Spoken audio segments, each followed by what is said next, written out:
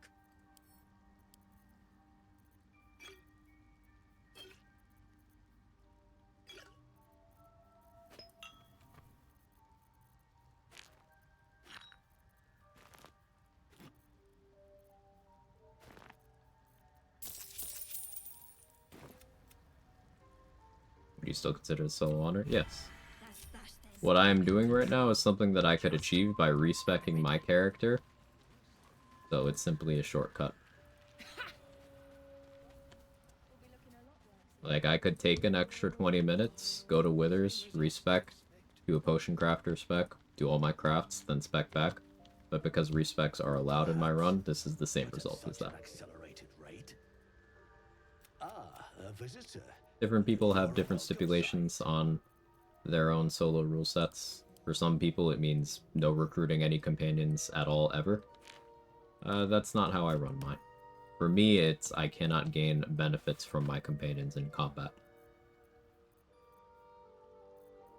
So no camp casters for any of that stuff that persists, but also, you know, they can't come throw someone or hold person someone that's, oh, well, they didn't do damage, nothing like that. I like having them around for story stuff and QOL things, like having a dedicated crafter. Which even then, I do slack on sometimes. Full transparency. I'm deciding to do it on this run because Slayer chews through consumables when you use it as your primary form.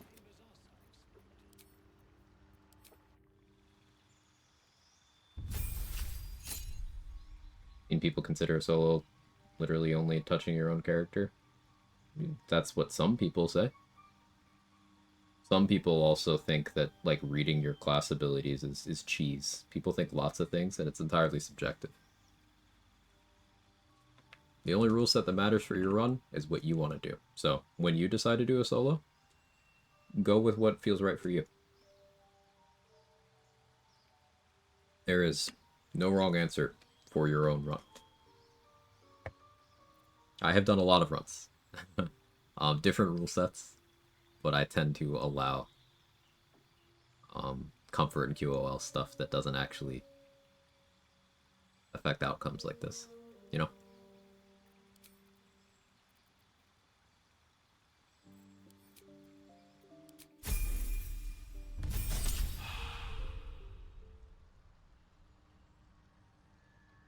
Welcome back. I do enjoy a good bargain. If anything in my private collection is to your liking.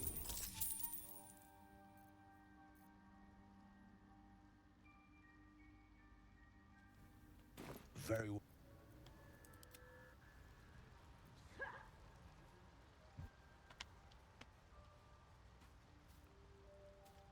Will be no point in lingering now I've got the noble stock. Yeah, give me those.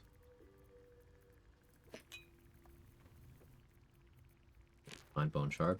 That's what we're here for.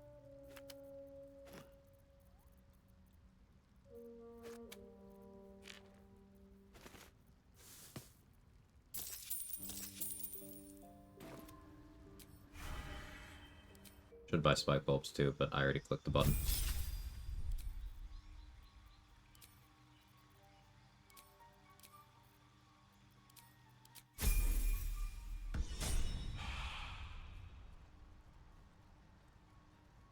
Will be no point in lingering now I've got the noble stock.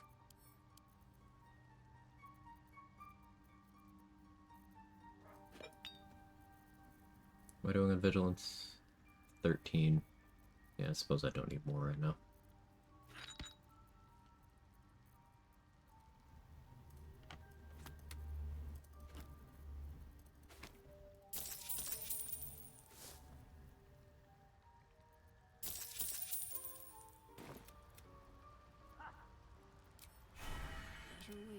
I almost clicked attack because things are out of alignment there. Welcome back. I do enjoy a a good bargain. If anything in my I'd really private like collection is to your liking. one more universal res.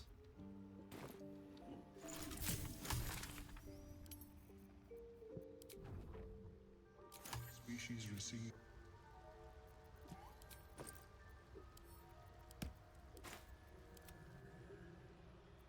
Worry not, friend.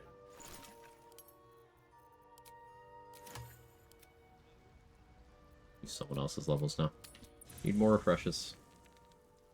Another step forward.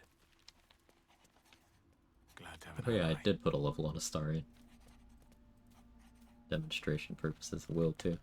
My sweet conflicted villain.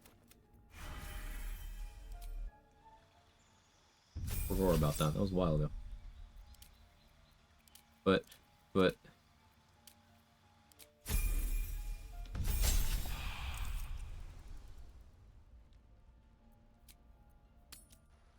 That's that then. Will be no point in lingering now I've got the noble stock.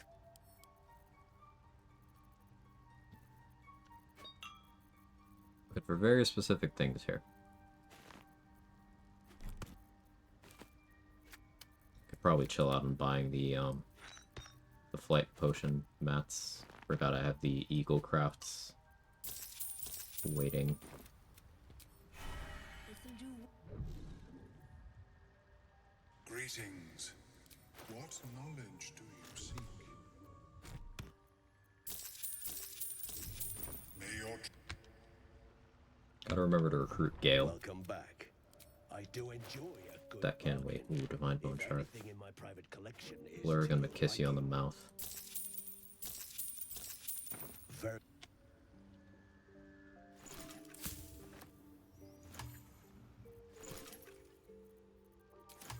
Alright, there we go.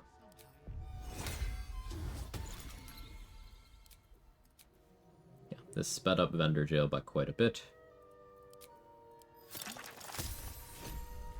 Plus 13 in advantage. Yeah, Rena only fails on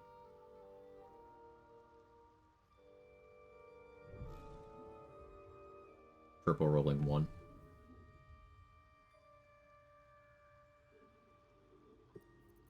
Oh. I guess quadruple rolling 1.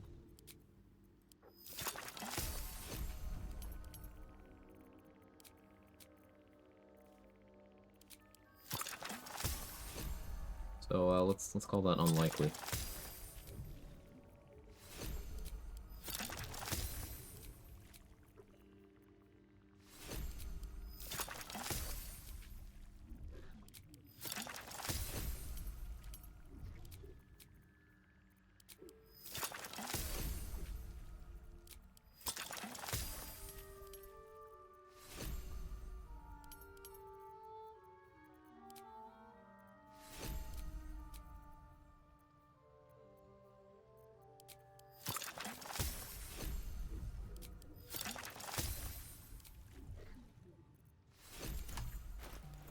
Okay, good haul.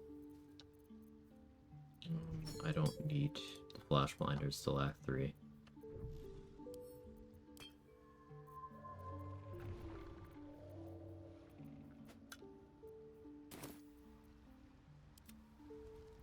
Did encumber me.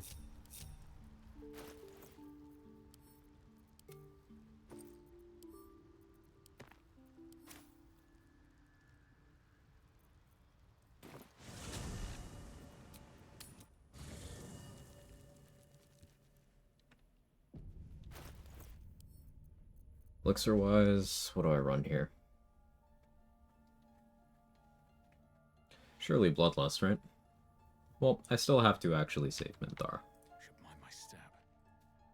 Because the idea is to then use the slashing, piercing, and bludgeoning resistance, non-magical, from Stone Skin for as much of what's left in Act 2 that that's relevant against as possible. So that would be Gauntlet of Shar minus your gear. That would be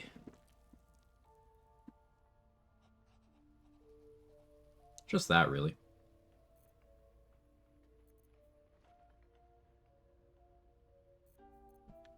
Yeah, that's reasonable.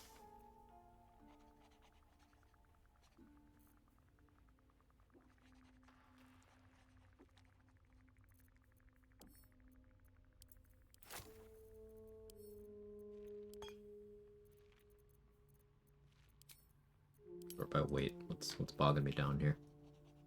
This book has a lot of stuff in it, but much of it is... It's actually all my free action healing items. I'm trying to be organized about that, at least.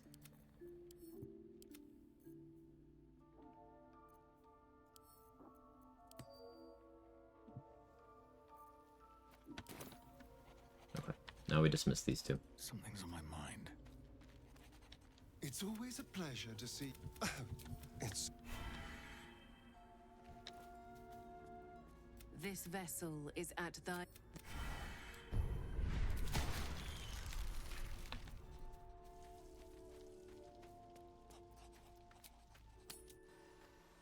And we get Shield of Faith.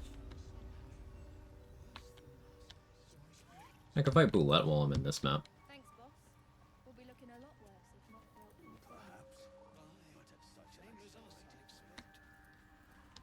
Yeah, we'll do a trial run. I'll have, Gut, Shield of Faith me, and, Glut, Stone Skin. By Boulette. First, let's, check here. Still have Boots of Striding effect.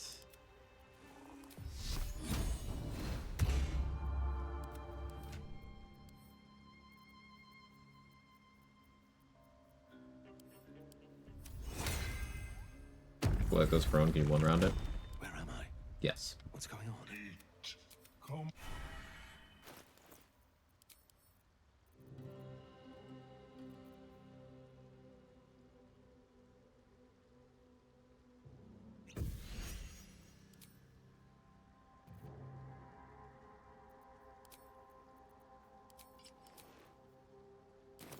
Another step forward.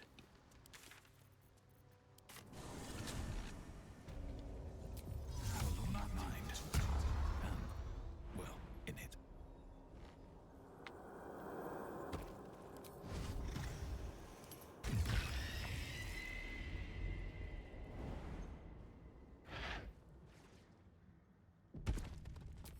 Fix my bar.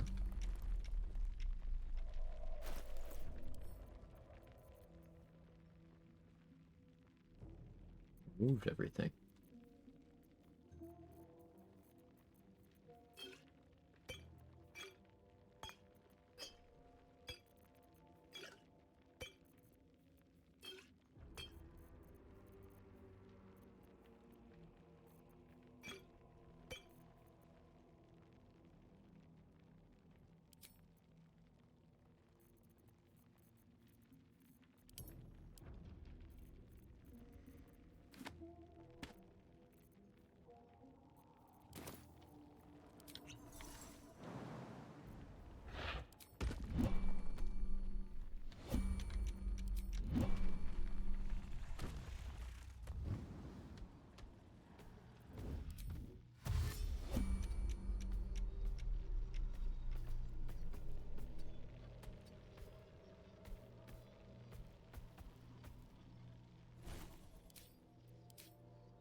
It's on 2, 4. Get that.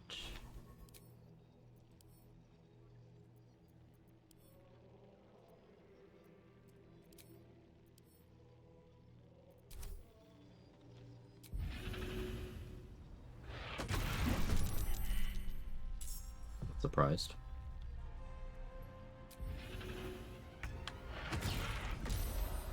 Boo.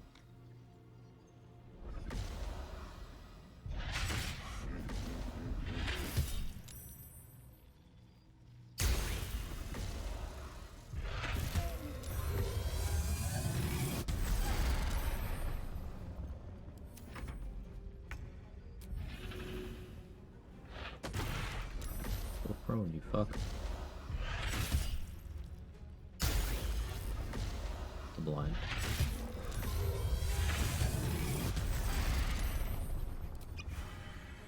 Hasten. We turn on Uncanny Dodge.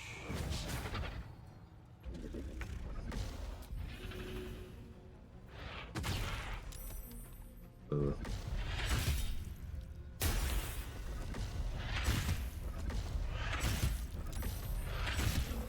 Non-magical damage. So, the reason why that's not getting through is I need to do at least 15, but it's also resisting my damage, so I need to do at least 30. If that damage seems underwhelming to you.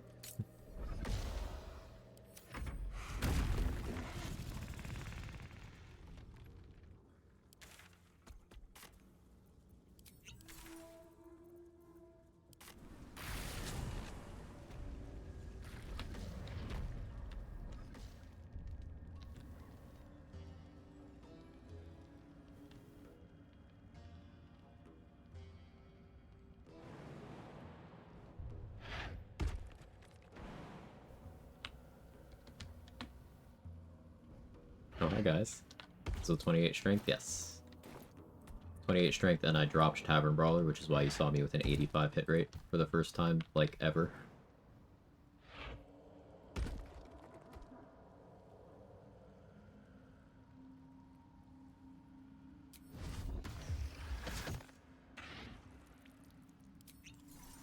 That was the wrong thing. Thing of a lot of these.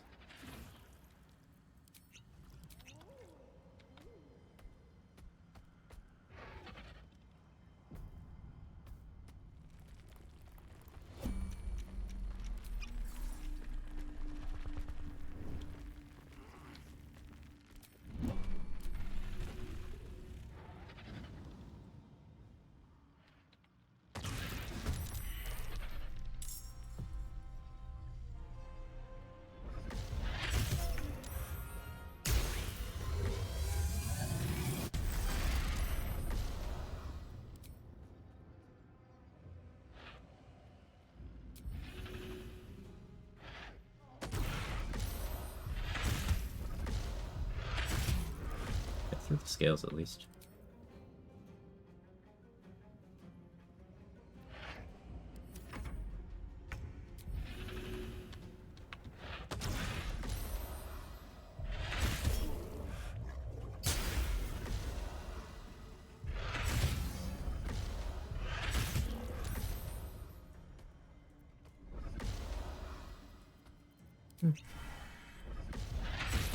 Why wouldn't I?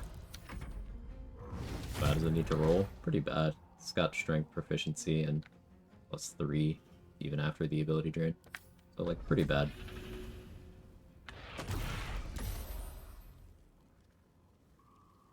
I'm using a Battle Mage Elixir to improve the DC to 14.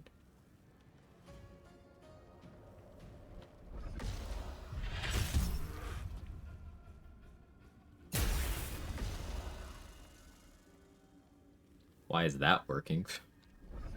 Rolling badly enough on that one.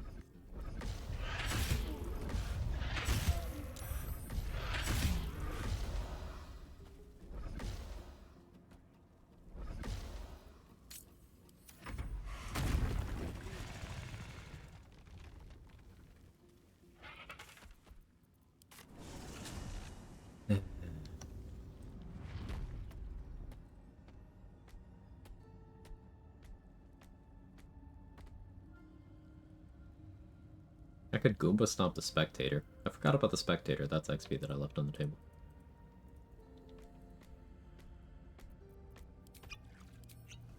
Boulette's so fun and interactive. I do think Boulette has a well-designed legendary action.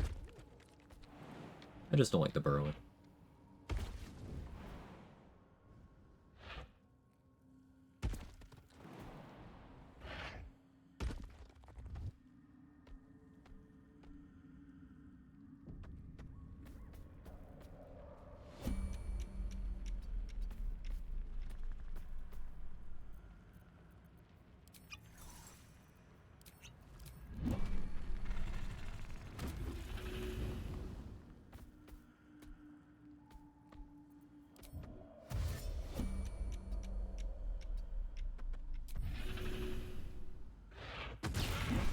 Hey, there's the prone. Finally rolled bad. There we go.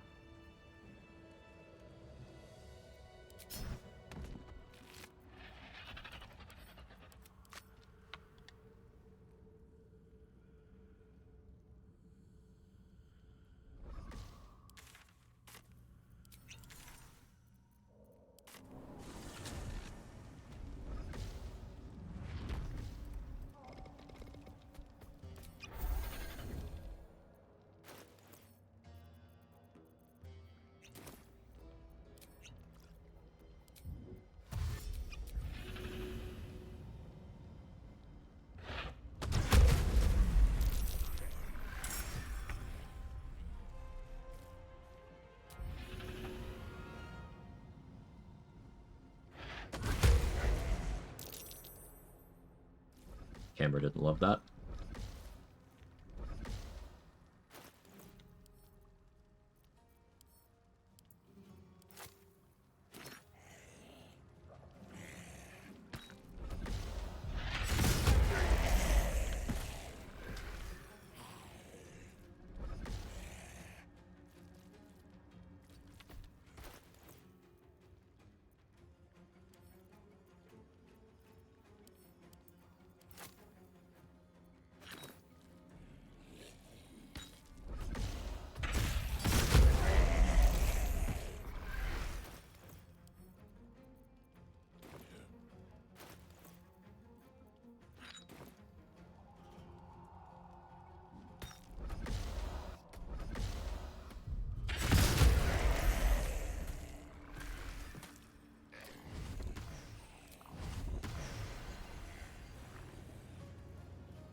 Productive turn.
I'm having a good time.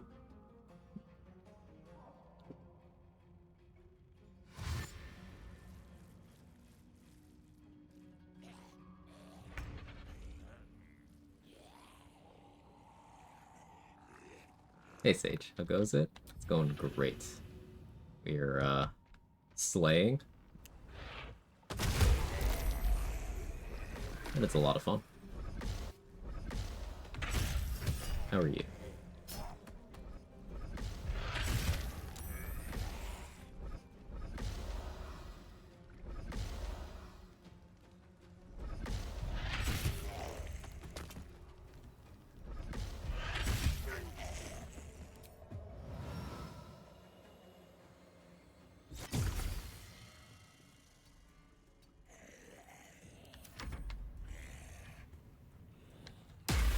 Not rolling great on that damage. I'm not, but I don't need to. Thank you, Uncanny Dodge.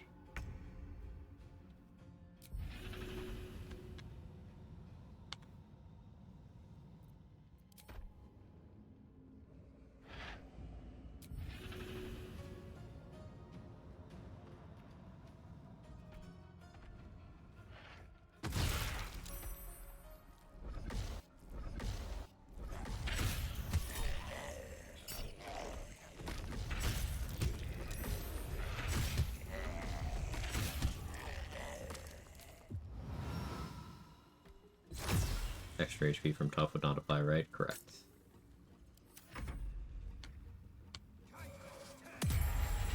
I'm already poisoned. I already have disadvantage. I don't care, man.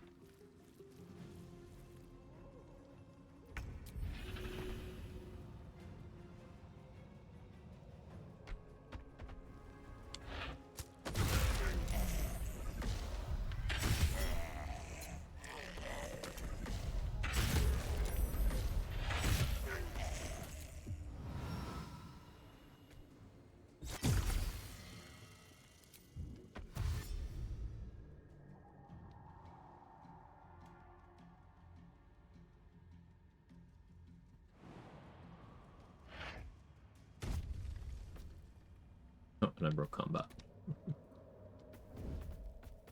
Saw this joke at work earlier. A Slayer covered in bees, the new Candyman's looking lit.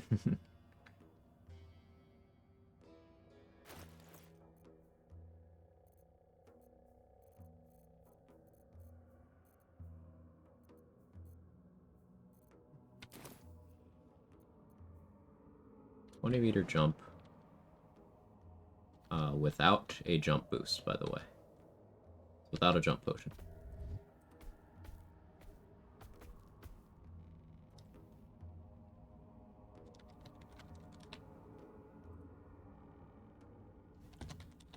Edit build. 5 Swarmkeeper, Ranger, 5 Thief, Rogue, Alert, Acid, Flare, Focused, Bit. Because I'm proud of it, and I think we'll stick with this for a while.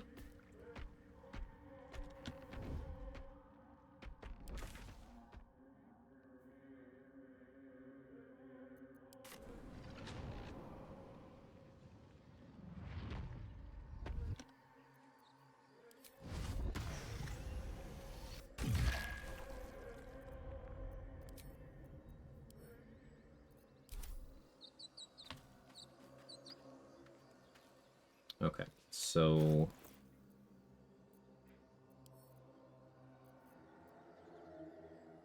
now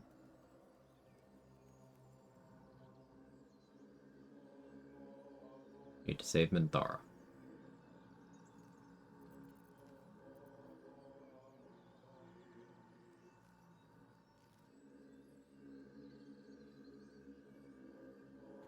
Paralytic poison makes sense. Don't mind what your recommendation for solo on or Saurian Rogue be? Pave my path with corpses, build my castle with bones. I like tanky Rogue. I'd go the tanky angle. I greet you, son child. So you're looking at either dipping into Cleric, Fighter, or Paladin, one level. I'd recommend Cleric. And then going full Rogue, whatever your preferred subclass is. They're all good for the rest.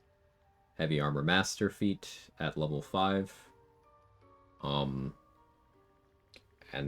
then you just wear your favorite heavy armor with crit immunity and your Unga Bunga big tank. Your damage comes from hitting your sneak attack. That's my preference. Why did I come here? Have you spoken Paralytic poison.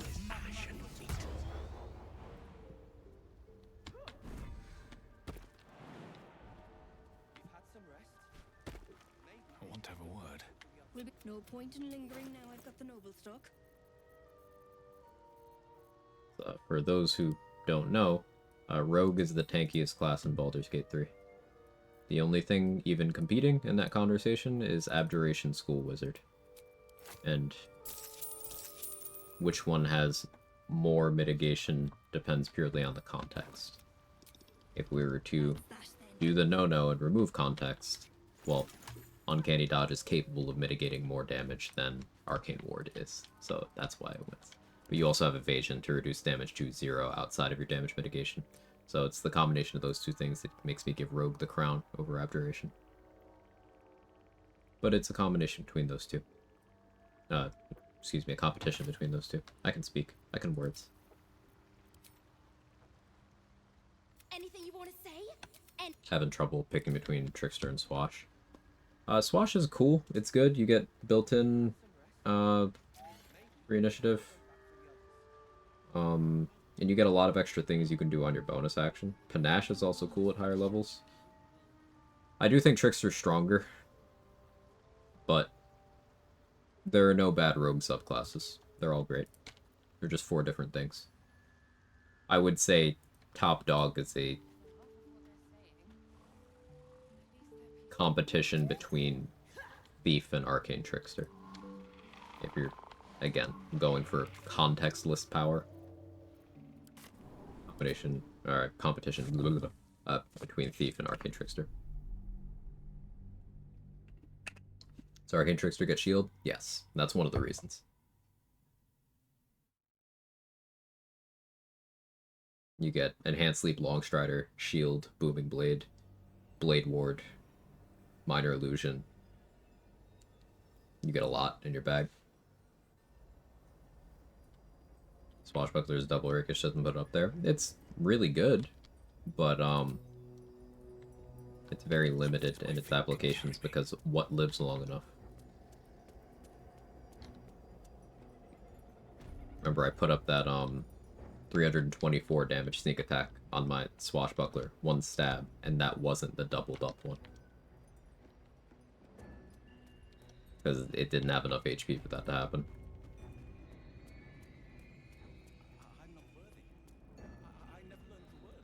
Yes, you did. She gives them to you fully formed. Can you hear her? Many hearts. One soul.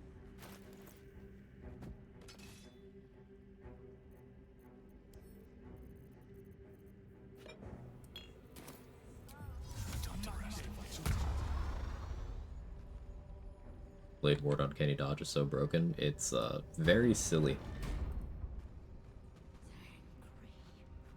I will not be slandered!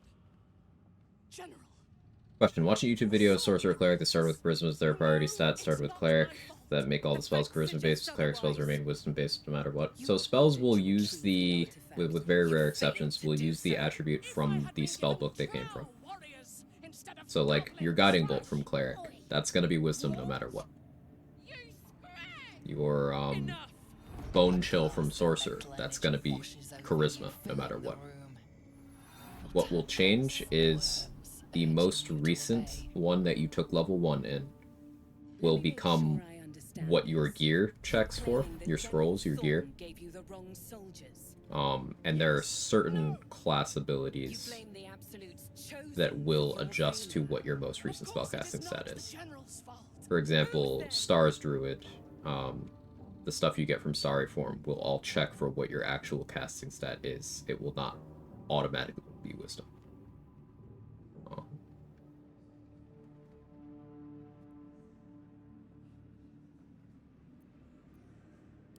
The goblins! And what they are... True.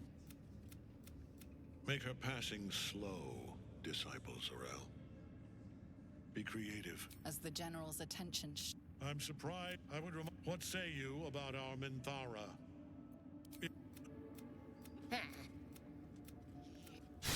I'm so sorry, my lord. She's an unbeliever I need to not outside skip. my control.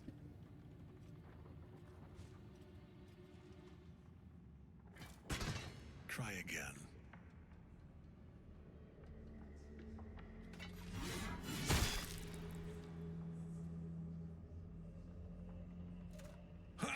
Back to the days where Minty was naked here? No, but we can go back to the days where Minty was a sheep here.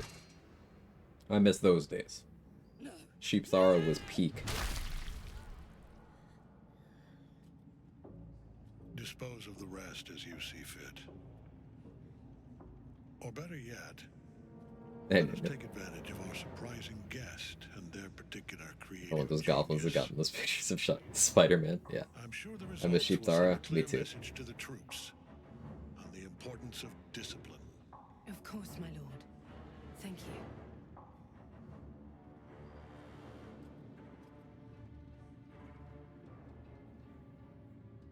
You heard the general. The goblins are yours. Deal with them however you wish. They are yours. You can hear in... Yeah, you ain't gonna do... The seat of the absolute Doing it power myself, both for the inspo and for the XP. cannot be killed. But his followers are flesh and blood. Learn more about his power. What's the Sheep Thara? So before Larian provided a path to recruit Minthara on a non-evil run, there was a series of exploits and weird workarounds you could use to recruit Minthara without having to do an evil run. So like while still saving the tieflings and such. And it involved knocking her out in a specific way, having one person cast Polymorph on her to turn her into a sheep, have another person cast Dominate Beast on her, and then you fast travel to Moonrise Towers, and then you have to physically pick her up and carry her in sheep form into the room for the cutscene, at which point it would play out with her still a sheep.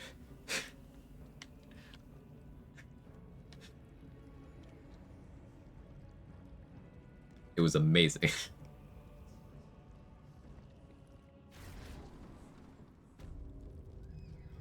That was the only way you could recruit Minthara before... Was that patch 4 or 5 where they added Minty recruitment? Chat, does anyone remember? We will cleanse you.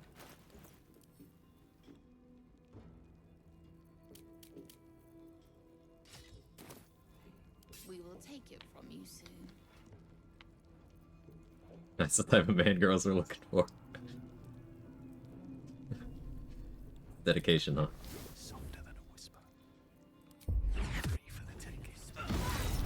We witnessed assaulting.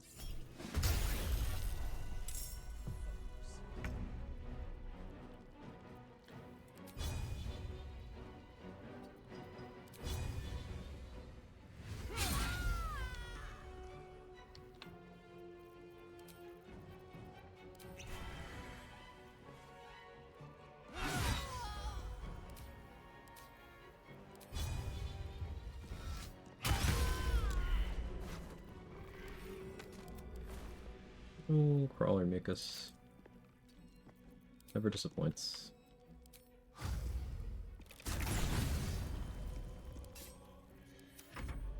You dared scar my mind.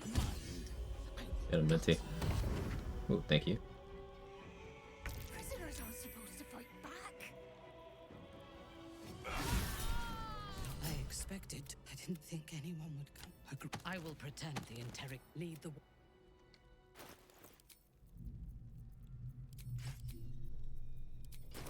Yes.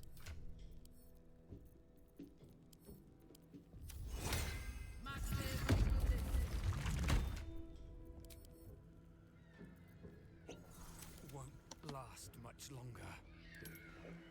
Walk in death. Oh, I don't need to invis. I killed everyone. I forgot. I'll give it a shot.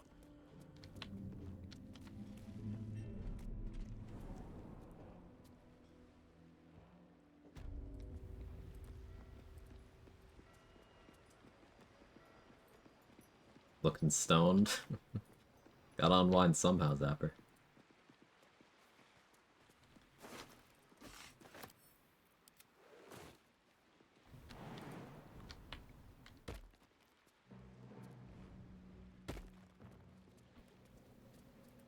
I last left. Now The artifact connects with her, the her mind. there is much we must discuss.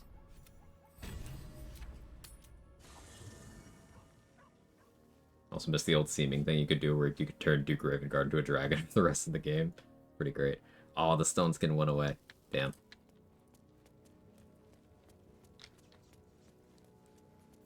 Yeah, in the despawn switcheroo they do there. I lost it. Unfortunate. Okay, we have universal res.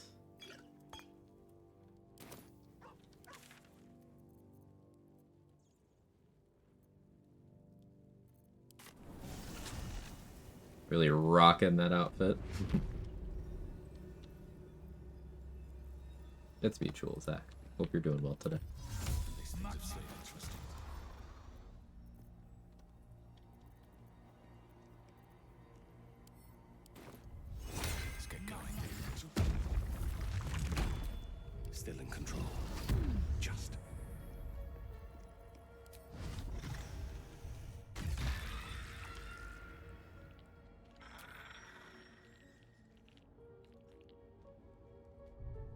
Prevent this fight from happening, actually.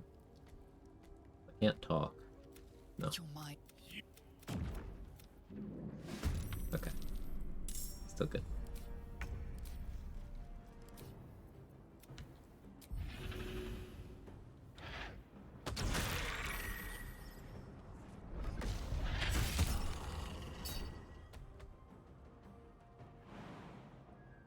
Hello, friends.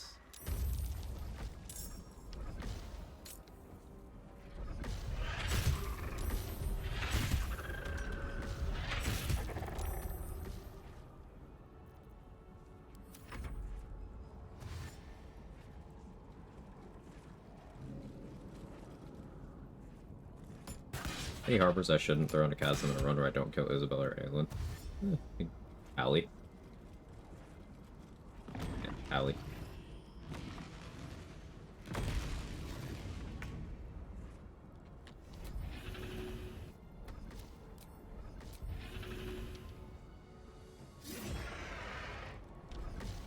The first hit.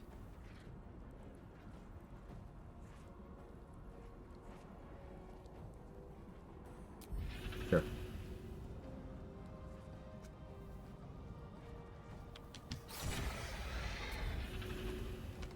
Yeah, why not?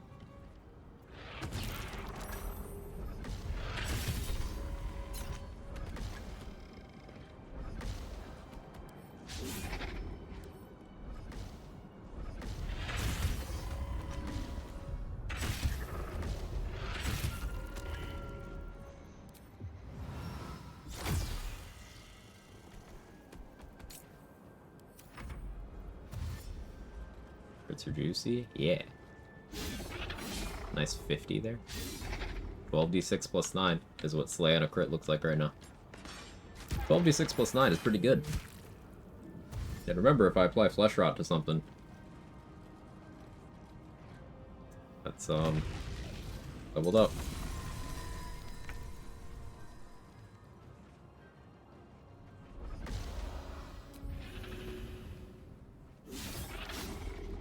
Feels like me when I threw on a Peerless, immediately failed the first save. The desire sensor. Game knew you wanted to keep your concentration.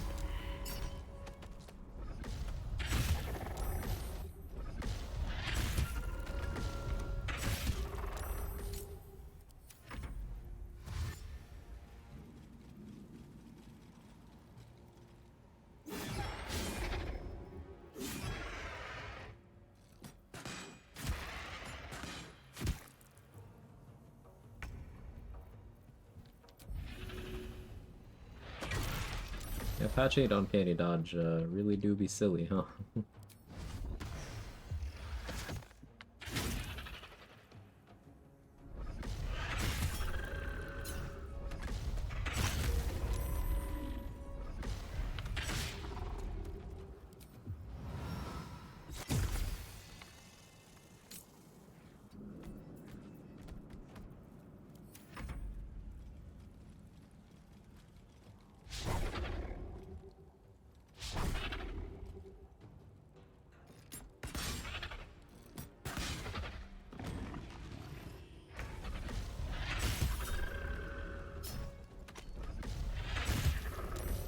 Even possible for Starstreaker to lose concentration, though? Yeah, you have to take, like, a huge percentage of your HP.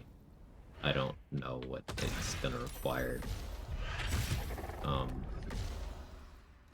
like, assuming you have neutral constitution, so no penalties, it would be a huge hit. You're more likely to die from the hit than you are to lose your concentration.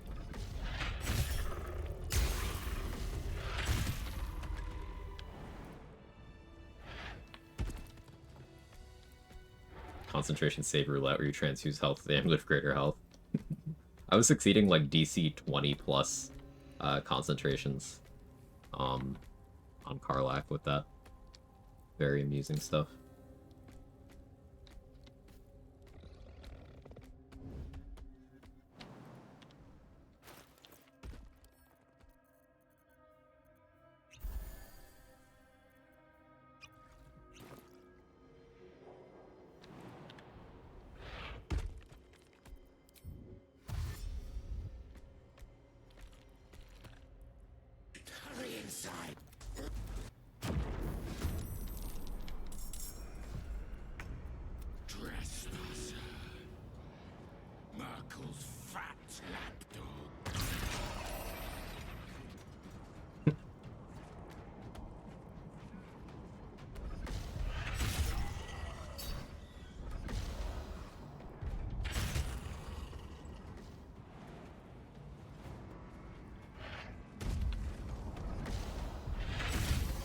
Oh, yeah, that'll do it. Think they're gonna be okay?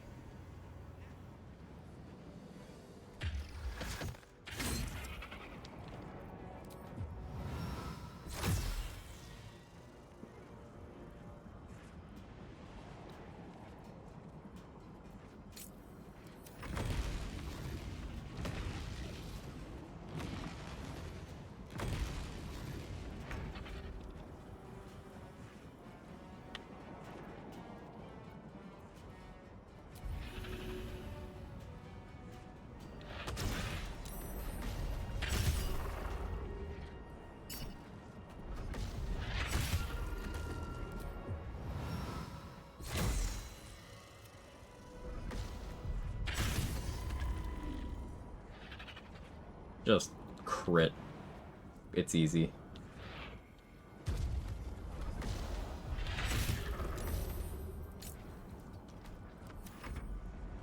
Spading on trolling around with stars and blade singer, easy concentration, free guiding bolts, access a couple of extra useful spells, possible bonus action breath. Yeah, sounds like a good idea, Grip. How long do the portals spawn enemies? I don't know the exact duration, but it is finite. It's not for very long.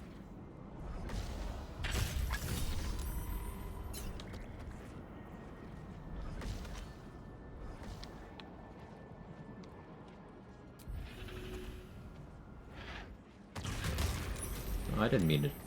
Damn it, forgot to turn off Puzzle Week.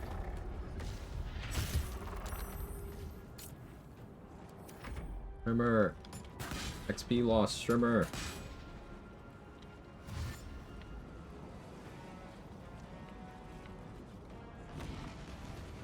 Where's the big guy?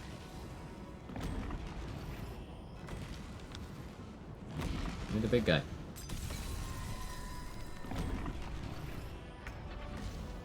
No big guy yet.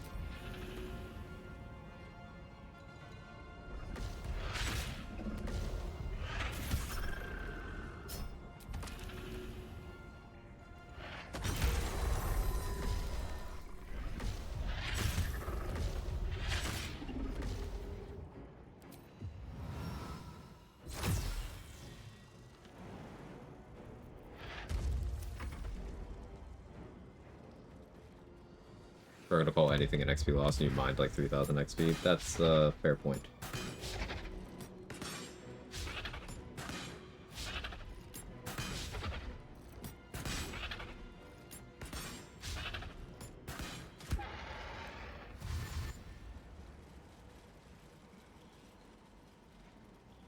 We'll probably just cook something.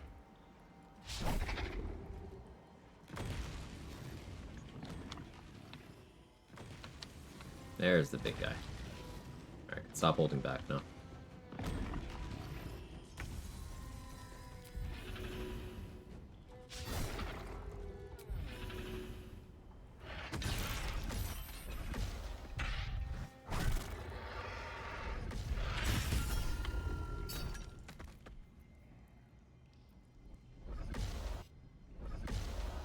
I should take out the archers, huh?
Any dodge turned off here?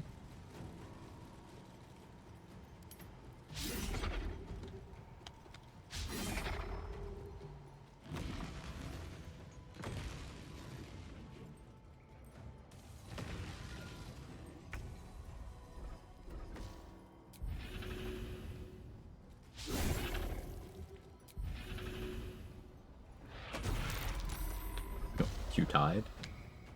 Cringe. Let's actually get some ability drain on you. Go for the blind. It's unlikely to work. 60. Do like to see that.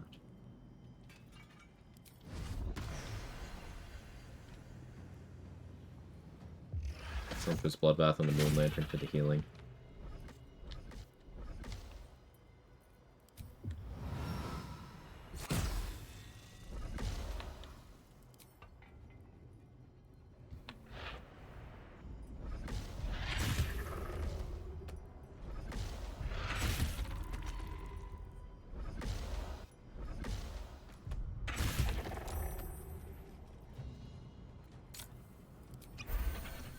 And now we'll heal. And we'll fly back.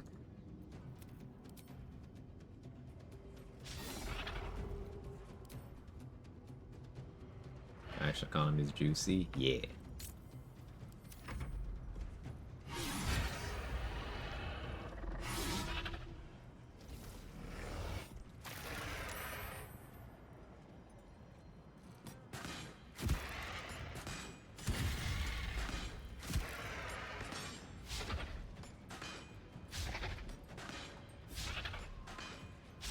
So I discussed the possibility of 2 Abjuration. Cool thing you get out of Abjuration, so something that's not commonly known because it's not listed, it's probably an oversight in the design. You get set back to your daily start number for your Arcane Ward stacks whenever you are granted certain conditions while you don't already have them. For example, getting lightning charges. Going from 0 to an amount of lightning charges. If your ward is 0, you get set to your character level worth of Arcane Ward. Another one that's on that list is basking in Leviatar's love. So if they get me low enough that I go into Leviatar's love, if I had Abjuration School, they would give me my baseline Arcane Ward back. And then, of course, I could take the opportunity to heal. And then the next time it happens, that can trigger in Wild Shape and Slayer, and it's quite powerful.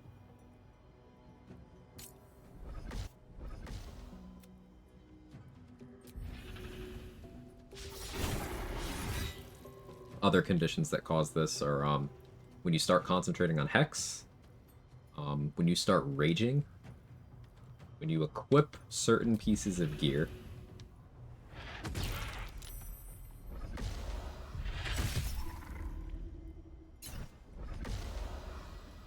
so it's certainly interesting.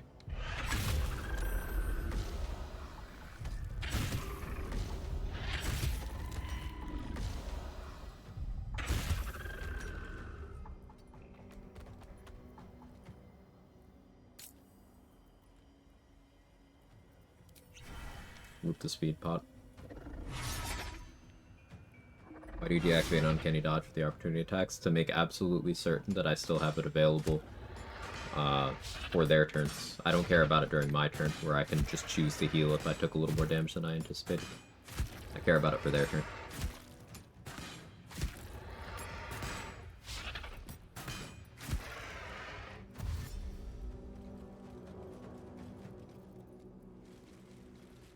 Abjuration is for when you want to just tell the game no. It's true. Might actually knock me out of Slayer here, which would be my own fault for not using Universal Res. Oh, they did. That's okay. No Slayer for the rest of the fight. Boo.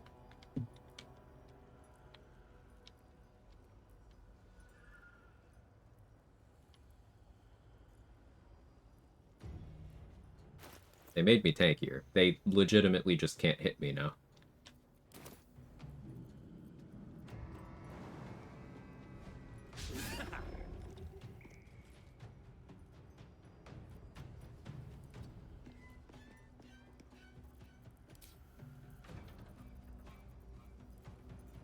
Yeah, cool, I guess.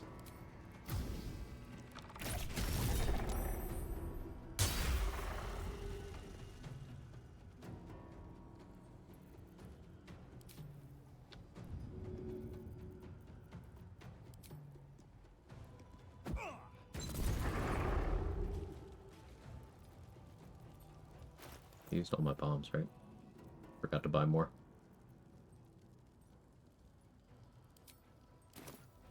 That's okay.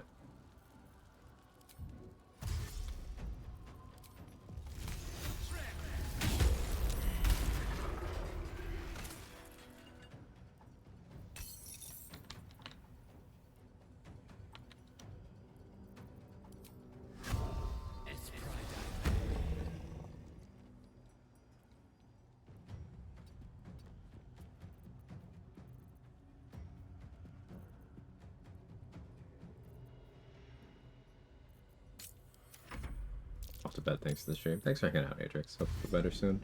I appreciate that. Streaming has helped today. Feels like trying to peel a coconut. You tear off the big sinewy shell and there's a rock in there. Accurate. So no uncanny dodge because I just used my reaction, but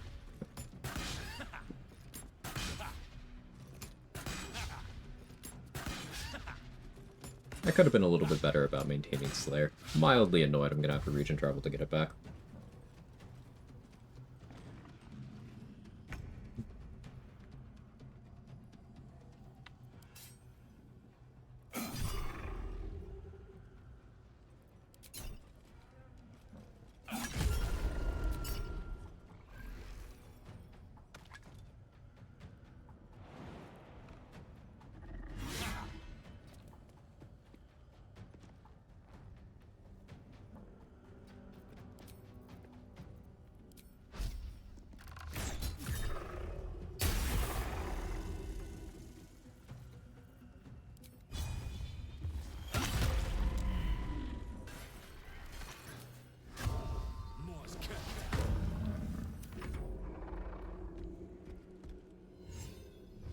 Suppose it's not so bad having the Hunter's Mark dependency.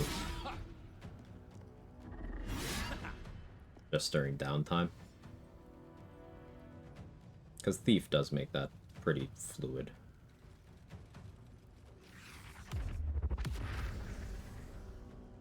Still think Sorcerer Swarmkeeper is a saucy combo.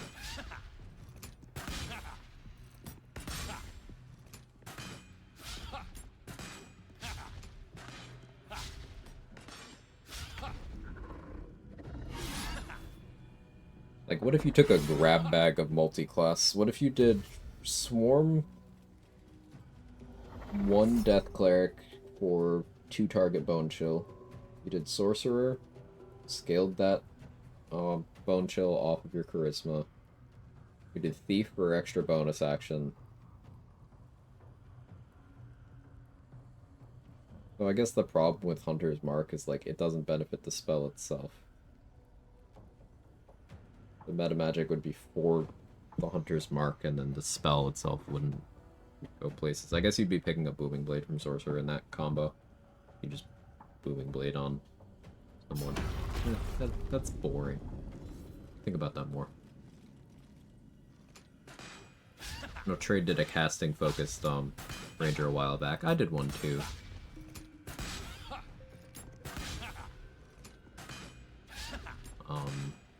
Went Gloom on mine for using Dread Ambusher to apply coatings on the first round of combat, or to like pop water bottles and stuff.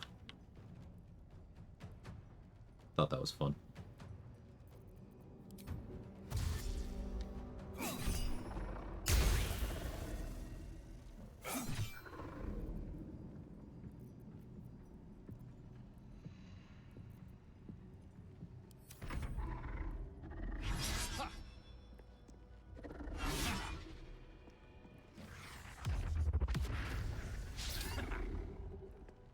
I gotta think about my Yurgir strategy. With Universal Res, I could go in and take a beating, I think. Maybe the correct play was protection from missiles rather than Stone Skin.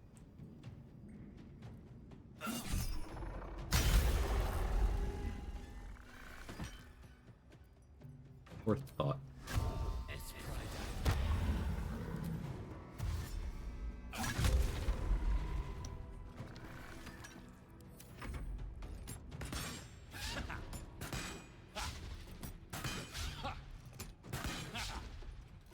day is this tomorrow? Wednesday?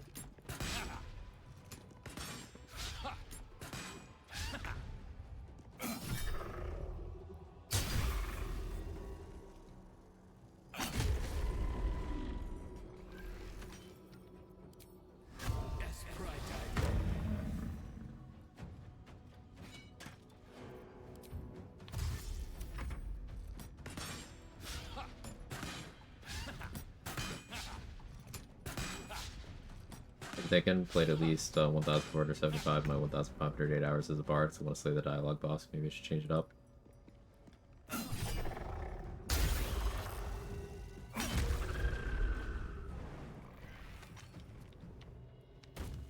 Variety is the spice for me, but not everyone consumes the same. So I can't tell you what's right for you.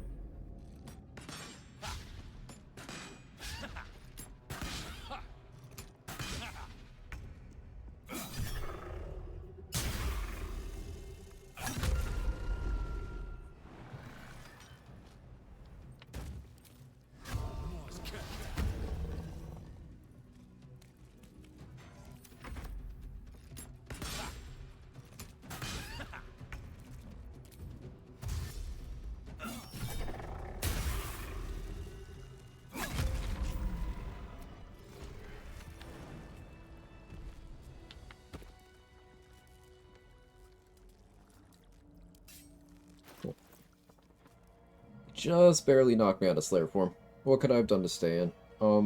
Yeah, Universal Rest would have kept me in. Being stingy with my resources.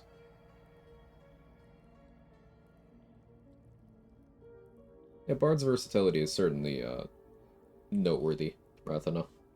Especially in the context of BG3. If you take either of the subclasses that have extra attack, then you can really just sort of do whatever. Whatever kind of playstyle. Bard can do all of it.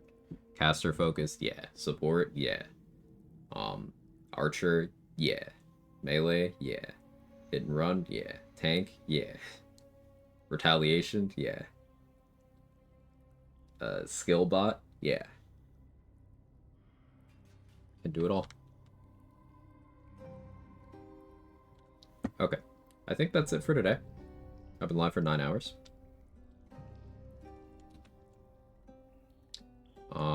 Thank you very much, everybody, for hanging out.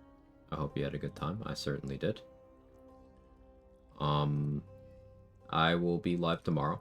More of this run. We probably make it to Act 3 tomorrow. Probably. Yeah, that's the plan currently. Who's live right now? Kara's on. Grady's on. Let's raid Grady. I haven't raided Grady in a while. And I was talking about his raid alert being an earworm. So you guys get to hear it.